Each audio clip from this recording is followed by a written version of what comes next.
ભારતમાં જુદા જુદા ક્ષેત્રની અંદર સારી કામગીરી કરનાર લોકોને પદ્મશ્રી આપીને ભારત સરકાર દ્વારા સન્માનિત કરવામાં આવતા હોય છે। તેવી જ રીતે મોરબી જિલ્લાના ટંકારા તાલુકામાં રહેતા આચાર્ય દયાળજી મુનિને ભારત સરકાર દ્વારા થોડા સમય પહેલા જ પદ્મશ્રી એવોર્ડ આપવામાં આવ્યો હતો। તે આચાર્ય દયાળજી મુનિનું આજે ટંકારા ખાતે તેમના નિવાસ સ્થાને 89 વર્ષની ઉંમરે નિધન થયું છે। ટંકારાના આર્થિક સાધારણ માવજીભાઈ દરજીને ત્યાં તારીખ 28/12/1934 રોજ જન્મેલા દયાળજીની પ્રાથમિક શિક્ષણ સ્થાનિક કક્ષાએ લીધા બાદ સમય જતા ચિકિત્સક, આયુર્વેદાચાર્ય, પ્રોફેસર, શિક્ષક, શોધકર્તા, લેખક, સંપાદક, અનુવાદક, સમાજ સુધારક સહિતની અનેક ફરજો બજાવ્યા બાદ છેલ્લે જામનગર આયુર્વેદિક કોલેજમાંથી પ્રોફેસર તરીકે વય નિવૃત્ત થયેલા દયાળજીભાઈ પરમાર ફરી ટંકારામાં સ્થાયી થયા હતા। તેમણે આર્ય સમાજ સંસ્થામાં મંત્રી પદે જોડાઈને સંસ્કાર સાથે જીવન ઘડતર કરવાનું કામ કરવા સાથે આર્ય સમાજના આયુર્વેદિક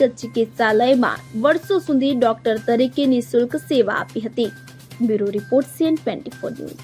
હવે જુઓ દેશ દુનિયાની તમામ ખબરો તમારી આંગળીના ટેરવે।